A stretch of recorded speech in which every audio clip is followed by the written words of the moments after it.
Respect थोड़ी आती है, पैसे हम दे देंगे, आप लेके आओ ओलंपिक मेडल। 24 साल लगे मेरे को उस ओलंपिक मेडल के पास पहुंचने में, वो आज भी मेरे हाथ में नहीं है।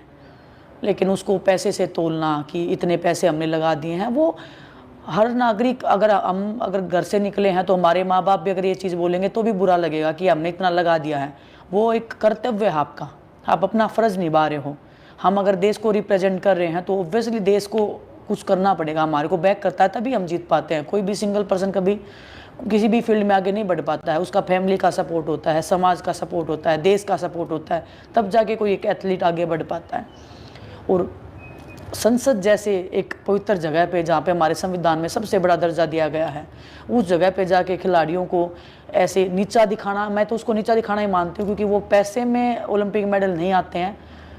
एक खिलाड़ी पे आपने तो 70 लाख रुपए गिना दिए, उसकी फैमिली से पूछो उसने कितने करोड़ रुपए लगा रखे उस खिलाड़ी पे, फिर भी रिजल्ट नहीं आते कभी भी।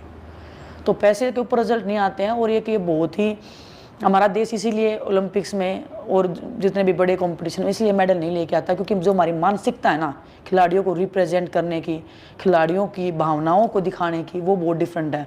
वो जैसे हमें भीख दे रहे हैं काइंड ऑफ, वो प्रिटेंड करते हैं। एक पॉलिटिशियन होता है, उसके खर्चे पे कितना, दिन में उसकी सिक्योरिटी है, खाना है, स्टाफ है, कितना खर्चा होता है मुझे नहीं पता एक्चुअल में, लेकिन वो मुझे लगता है कि हमारी खर्चे से कम नहीं होगा।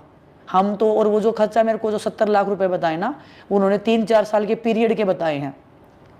ये सोचो ना, 4 साल के पीरियड में 70 लाख रुपए में ओलंपिक तक आप पहुंचा रहे हो, और आप खुद पॉलिटिशियन हो गए 2 या 3 दिन में उतना खर्चा कर देते होगे, मेरा इतना मानना है, मेरे को उतना नॉलेज नहीं है।